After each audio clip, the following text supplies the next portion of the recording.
Welcome to the Field Dynamics podcast. We're here to facilitate inspiring dialogues about the nature of consciousness across disciplines, communities, and practitioners, all with a holistic perspective. From energy healing to somatic therapies, from neuroscience to meditation, we believe the most interesting things happen at the boundaries of disciplines. I'm Christabel. And I'm Keith. Thanks for joining us today and enjoy the episode.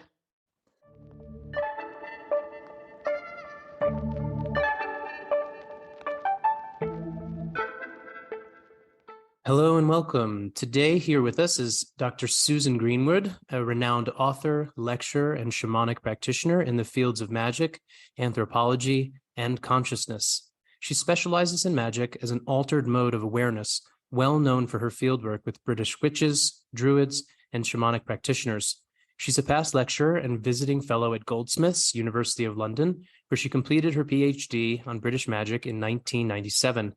She has also been a lecturer and senior research fellow at the University of Sussex, where she taught courses and workshops on shamanic consciousness and altered states of consciousness for many years. She is perhaps best known for her writing on consciousness and magic, The Anthropology of Magic, published in 2009, and her collaborative work with neuroscientist Eric Goodwin, Magical Consciousness, an Anthropological and Neurobiological Approach, published in 2017.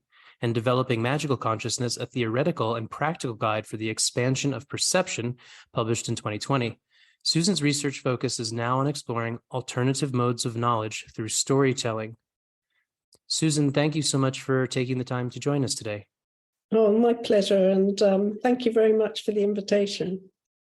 In your books, you tackle some pretty big concepts, namely this term magical consciousness.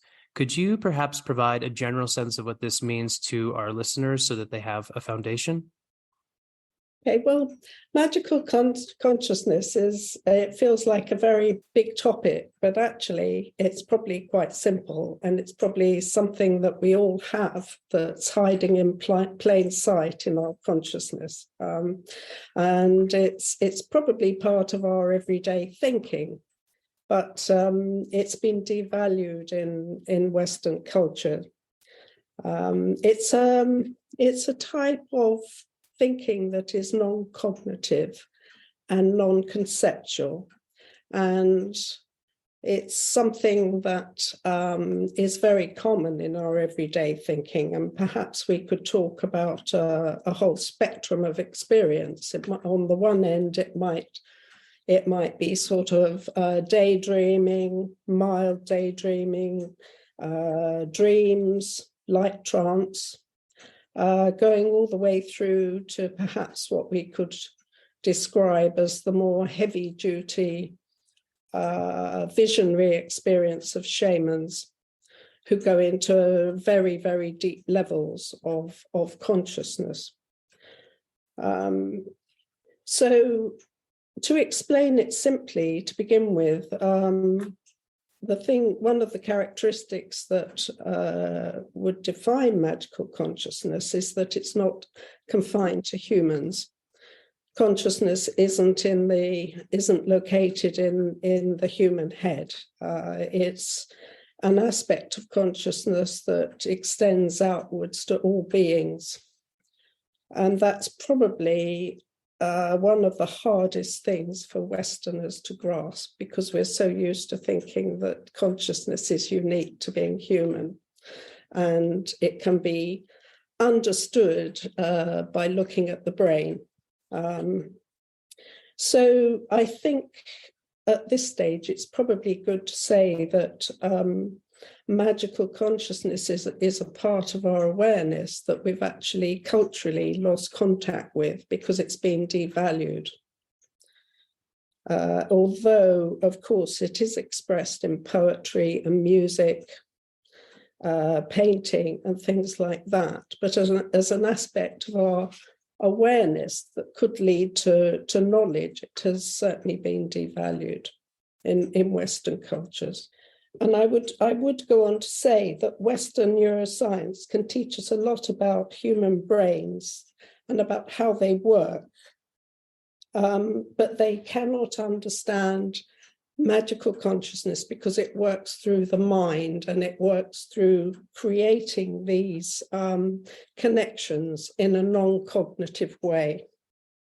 So we move from viewing consciousness as located in the brain to seeing it as perhaps what we could call a generator of an ecology of mind.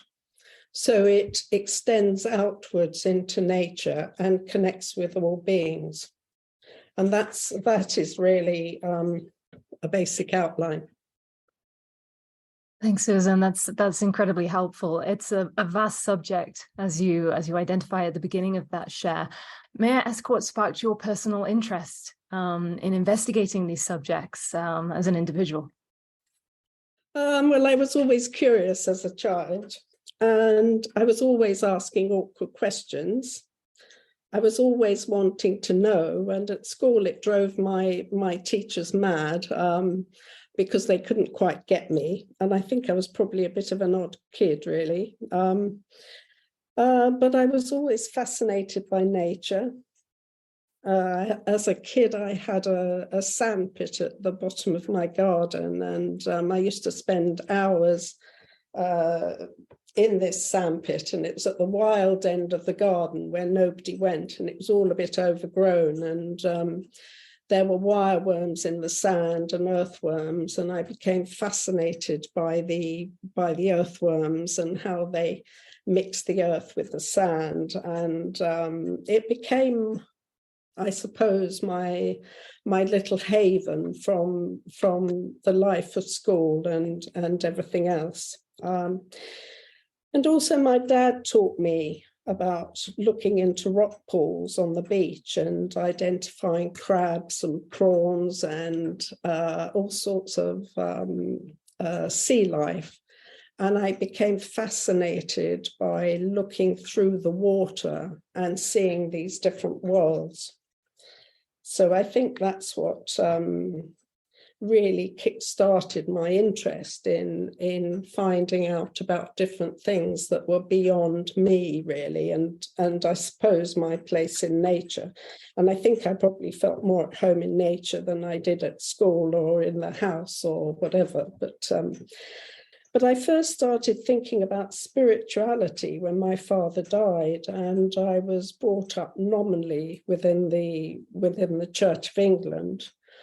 But I never really made much connection there, and I never was part of a church or anything. When he died, it made me start to really ask questions about, well, what is spirituality? What is the meaning of life? And all of that sort of thing. And I felt really awkward in the Church of England because I couldn't really find a place as a young female. I didn't really resonate with the Virgin Mary or Mary Magdalene, and it just felt rather awkward. And I just felt that I wasn't really accepted, I suppose. And so that made me explore different types of spiritualities. And I joined a feminist witchcraft coven in London at the time, and it was all a little bit arcane and secretive and very, very exciting. And that's where I did my first witchcraft ritual. And we set up a circle, and the circle was marked out with altars in the north, east, south, and west, where north represented the earth and the body, east represented air, south was the will and passion, and west was water. And in the center was spirit. And for the first time, I think I felt formally at home in a form of spirituality. And it was a bit like being at the bottom of my garden, I suppose. I felt that somehow I was accepted. That sparked my spiritual interest. And at the time, I was working as a medical photographer. I'd gone to art school, and but somehow it wasn't touching my soul. It wasn't connecting with something that felt like an intrinsic part of me, really. It was interesting, and I found out a lot about logical thinking, but I needed something more. So I started an anthropology evening class. And from that, I went on and started an anthropology and sociology degree at Goldsmiths. And at the same time, I was doing rituals with the witchcraft coven. And this was all very, very interesting because it raised all sorts of questions. And of course, being the awkward sort of person that I am, I started asking more questions in the witchcraft circle. And I realized that I had more questions than answers. So that led into a PhD at Goldsmiths, where I had very, very supportive supervisors.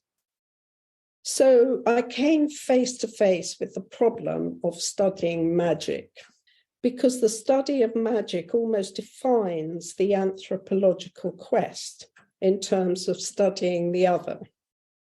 And many thought I was being too subjective and not scientific enough, and I'd gone too far down the road in subjectivity. That was at the time of the 1990s, and I think there's been a big sea change now, and subjectivity is more right in the center where it was marginalized before. You mentioned that you're a practitioner. We understand that you offer shamanic counseling.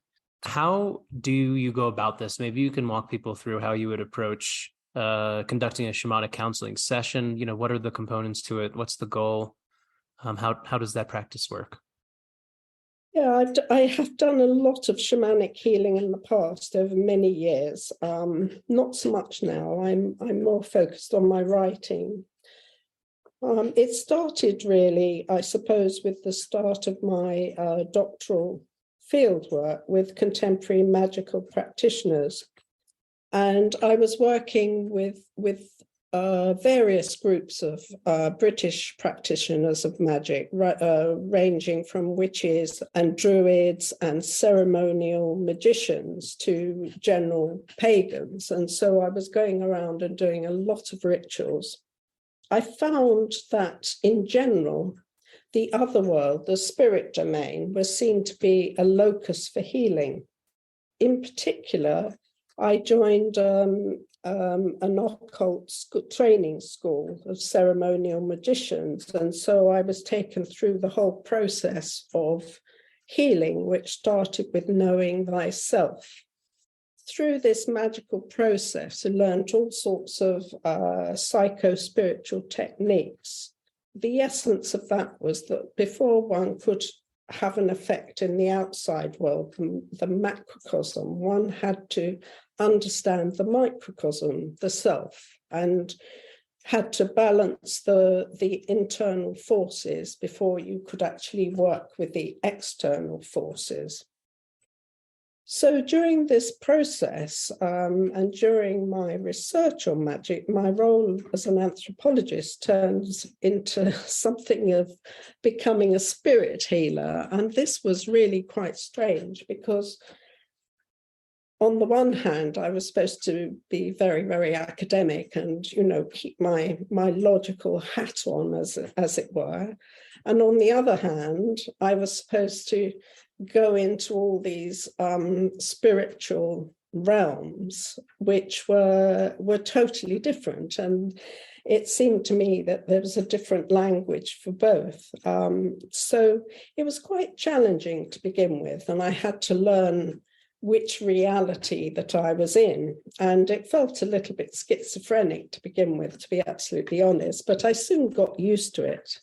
Over the years, especially when I was teaching at the University of Sussex, when I was teaching shamanic consciousness and altered states of consciousness courses, as part of the courses, I encouraged the students to explore this whole realm of magical consciousness, because that was really part of their learning. I mean, you cannot really understand it, not totally, unless you've experienced something of it. So I would do practical workshops and things like that. And I would encourage the students to take their questions, their academic questions, into this magical space.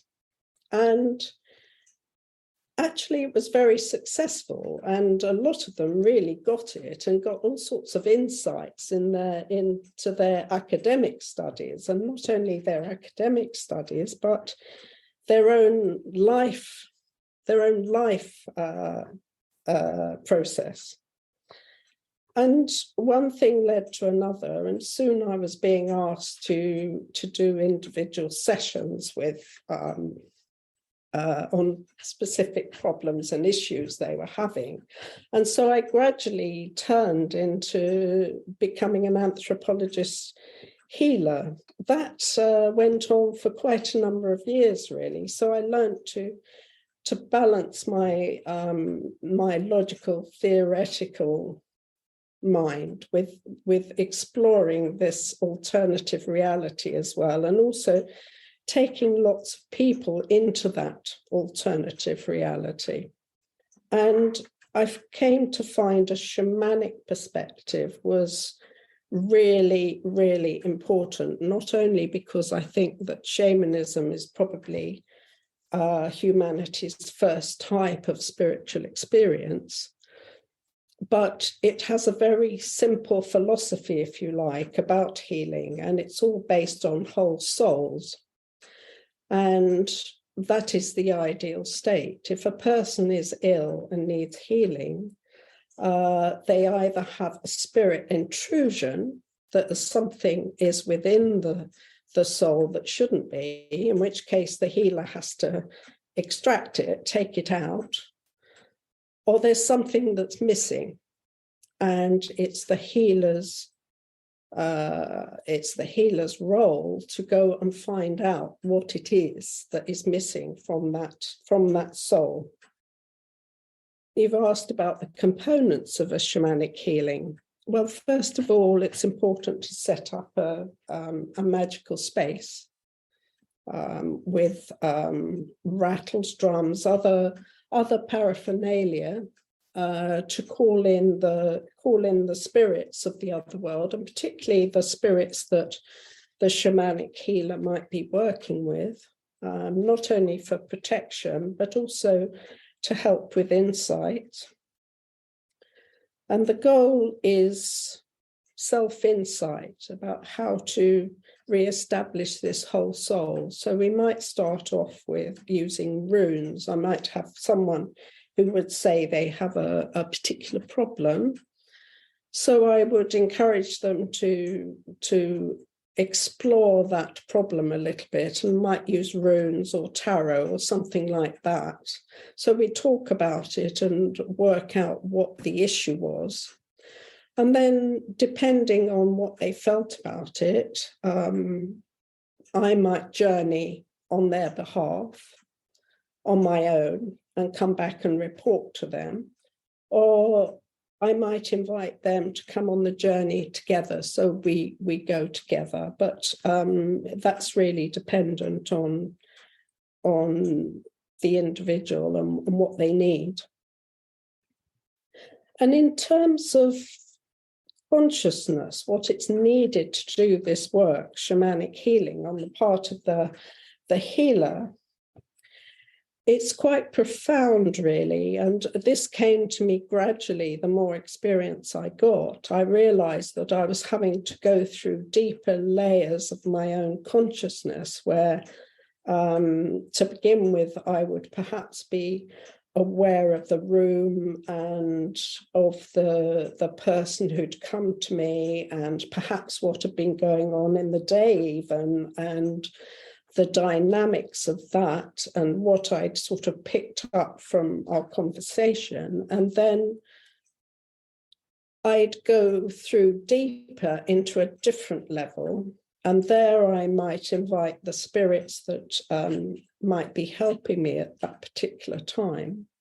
that in turn would perhaps lead into a deeper place where I would totally lose my sense of self-identity of who I was, and I would open the boundaries into all sorts of different realities would become available, and I would be able to just go with that in order to get some deeper insight into the question that was being asked. And then once I would feel that I had whatever it was I needed, then I would come back through the different layers of consciousness and back into the room, and I would talk to the person needing healing, and we would go through what had happened, and things would develop from there on, really. Quite intense. You talk beautifully, Susan, about this relationship between the academic and the theoretical, and the stepping stone, if you will, into experiential and practical, and almost the balance between the two. And the way you talk about even your journey as a practitioner reminds me of how an anthropologist might work as a researcher, information retrieval, if you will, from mass consciousness, from broader areas. How important has this balance between rationality and logic and magic and intuition been in your development as both a practitioner and an academic? You stress in your book that these approaches are not in opposition. How might we best integrate or wed these two concepts as individuals in this world? At Field Dynamics, we like to say that science and spirituality are complementary, not contradictory. That's our way of phrasing it. And also, how might we re-envision science to include magical consciousness? Is that, available and possible? Well, I would like to say that the personal journey has been the central part of my work. It's been the heart of my work, really. And I think I've needed to have the experience before I can talk about it. And it's almost a bit like being bilingual. You have to learn two different types of languages. You have to kind of experience the magical fully in order to come back and then explain it in a theoretical, logical way. It's been quite profound in all sorts of ways, but the passion to explore that is what's driven my work. So I suppose, in short, you could say it's research from the inside. And of course, that flies in the face of a lot of conventional scientific approaches, because it's all about being objective and not doing that. So in other words, I've done exactly what I shouldn't have done, probably. But I had broader questions in my mind about what is it that makes us human? If this aspect of consciousness is something that most people experience in lesser or greater degrees, then it should be examined, and it should be a part of what is seen as knowledge. And what is seen as knowledge is very narrow, and there's a history to that, of course, with the Enlightenment and the development of science and the scientific revolution and all of that. And as far as the logical and the magical analogical aspect is concerned, yes, science and spirituality are complementary, not contrary. Historically, science and magic, they were the same to begin with. And then it was gradually, with the development of the scientific revolution, it took all the aspects of magic that it wanted, because they were both about trying to understand the world. So science, if you like, took over all the bits that it wanted, and everything that it didn't want, it kind of labeled as magic, and that was irrational. But what we've come to understand now is the parts that have been chucked away by science, if you like, have their own analogic. They have their own form of logic. I just want to follow up on what you were saying about the importance of your own direct experience as almost the primary driver in your journey. So I was just curious about this idea of belief, and that should somebody believe without the experience? Is part of what this dividing line between a scientific orientation and a magical one fundamentally that one relies on some kind of externalization that is measurable, versus one is about the validation and the belief in and the trust in that our internal experience is something that is valid, is important, and that it is as real as the external in its own right? I would say that it's not necessary to believe, because the experience will happen whether you believe it or not. That's just the way it is, because it is a process that you open up within yourself. So it's not a head type of, well, I have to believe something, otherwise it won't work. It's like you can just experience it. That is the reality of it, and that is the truth of it. It's something that can't be tested in a laboratory, really. And I think that's part of the problem, really, where people perhaps in parapsychology will try and set up an experience in a laboratory, but that it's almost like pinning the butterfly to put it in a laboratory, because you can study it, but that's not how it works. It's like there's a different process that is an internal process rather than something that can be objectified and measured. So maybe we're on the path on a collective level to some kind of more integrated knowledge, like you used the word knowledge earlier, and I think of that Grecian sense of knowledge, or even the Gnosis, Gnostic traditions, wherein knowledge might have something a lot more to do than just simply books and intellect, but something more integrated, and that the direct experience is an intrinsic part of what knowledge means. Exactly. And that's why I think we have to look at a much broader basis of knowledge, that it's not just something that can be written down, can be intellectualized. That is a part of it, but that part has come to dominate other types of knowledge, the knowledge of the body, the knowledge of the senses, and also it tends to be the logical scientific knowledge tends to be very much focused on the human anthropocentrism, whereas different types of knowledge actually go beyond that into interspecies knowledge, of which we are a part.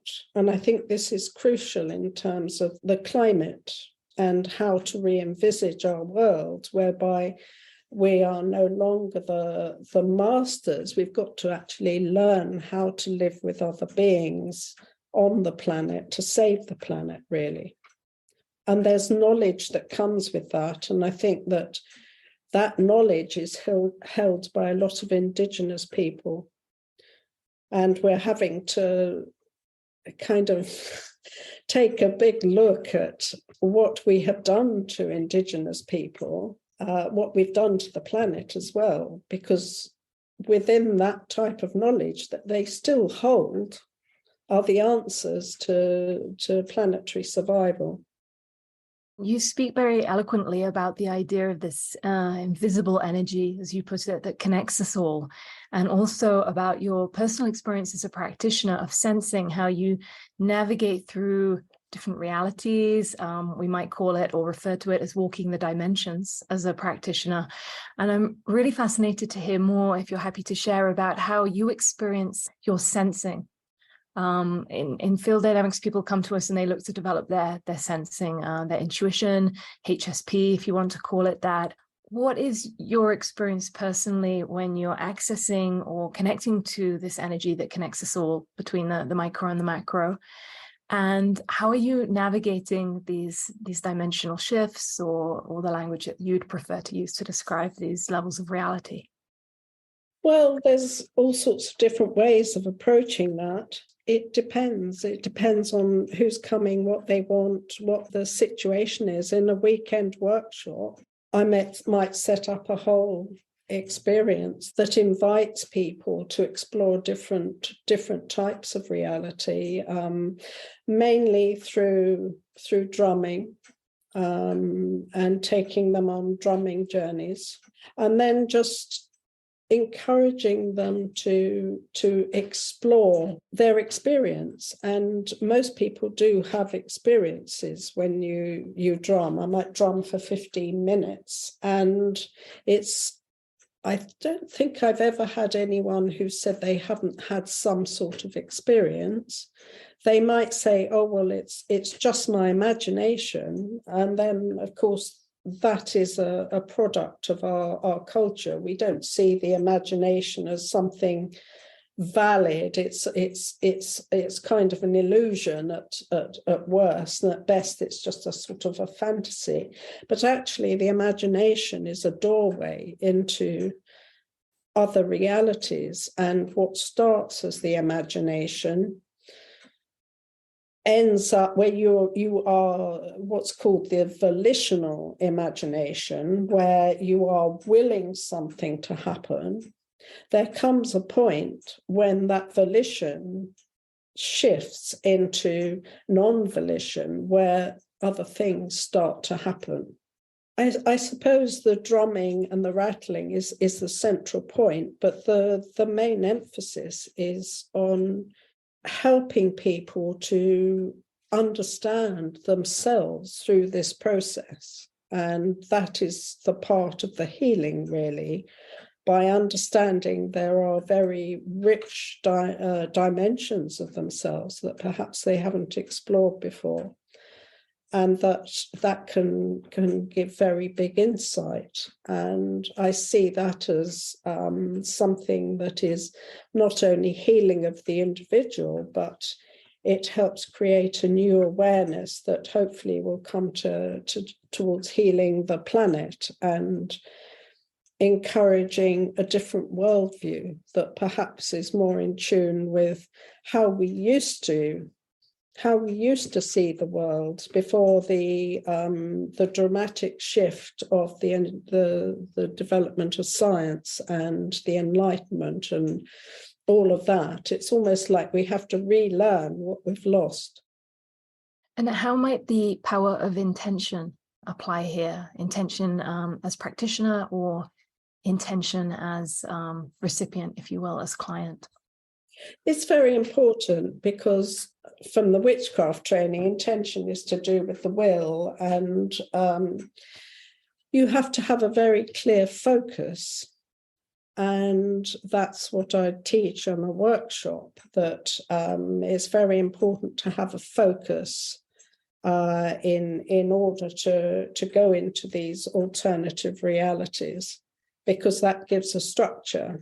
If you go, sometimes I suppose you can go and just be, I will often start with people who haven't journeyed before, just by encouraging them to sit in nature probably and just open their senses and be aware for anything that might come up to them that might be a spirit assistant or helper or whatever. But it's very important to ask the spirits, not just assume. And I think that's part of our Western arrogance, I suppose I'd call it, that we assume these beings are going to help us.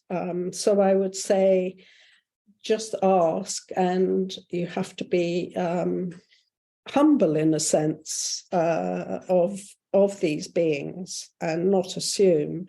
And if any want to come and assist you, then it's something that's fantastic. But it's really important to listen. So there might be that aspect. But on more developed work, it's very important to have a focus and an intention. And that is a basis of magical working.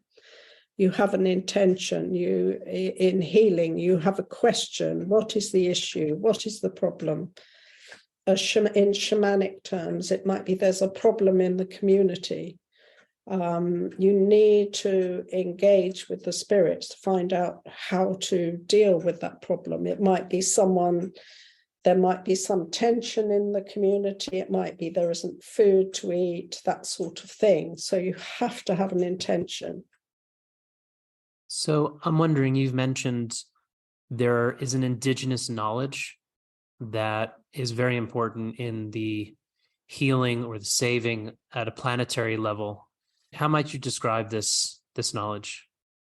It's like the knowledge that we once had, I suppose. It's a knowledge that we are all interconnected, that we all participate. And that is something that has been lost through our Western cultural individualism and by our control of nature. So we have lost that deep connection with the land, with community. And I think that's probably the basis of indigenous knowledge. It comes from being part of the land. The land isn't a resource. It isn't something to be manipulated or exploited. Actually, it's Mother Earth. It needs to be looked after like we need to be looked after. That's the essence of it. I really liked how you described that idea of volitional imagination, and then things start to turn, and in one hand you're choosing something, and then on the other hand things start to move towards being shown things and allowing things to happen. And it's this yang versus yin, to use the Eastern terminology, this receptivity that is lacking in the way in which maybe we're relating to the world, in which the indigenous traditions are much more with listening to nature. Finding sustainability is a word that we use a lot now. It's exactly that. It's about not having the arrogance that we can actually have control over. It's about listening with, participating with, and that is such a different worldview. It changes everything. Is there somebody who's had the biggest influence on your life's work, an individual or a figure that comes to mind?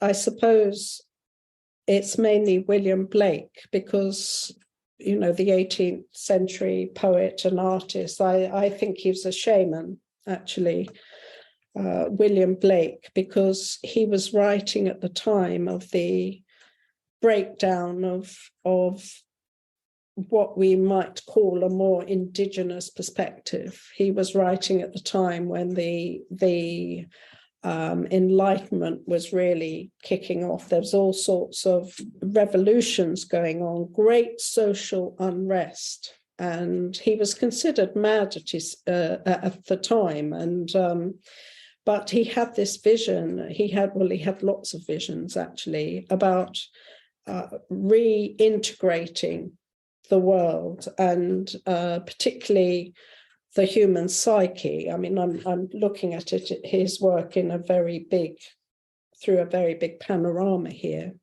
But he could see that one particular reason, logical reason, was dominating the other aspects of the psyche, and that everything was falling apart. And so he developed his own mythologies to reintegrate that Western psyche. And at the basis of that psyche is that everything is holy. So it's about trying to regain what we'd lost. He was writing at the time where people were coming away from the countryside. They're being moved from their roots into towns and cities, and they were dislocated. And I think that says a lot for our times, really. And I found his work to be really inspirational. And that was the basis of my developing magical consciousness. And I'm still working on another book in that area, using William Blake's work as a way to find other stories for us to tell ourselves that are more inclusive and more connected, because they're the stories that we've lost, really. We've lost them in terms of our focus on the hero who has to go out and rescue. It's not about the individual, it's actually about our own collective reimagining. The imagination was really important for Blake because it consisted of 3 levels, and the first was everyday imagination, and the second level was the level of polarities like good and evil, and in and out, and male and female, all these sorts of things.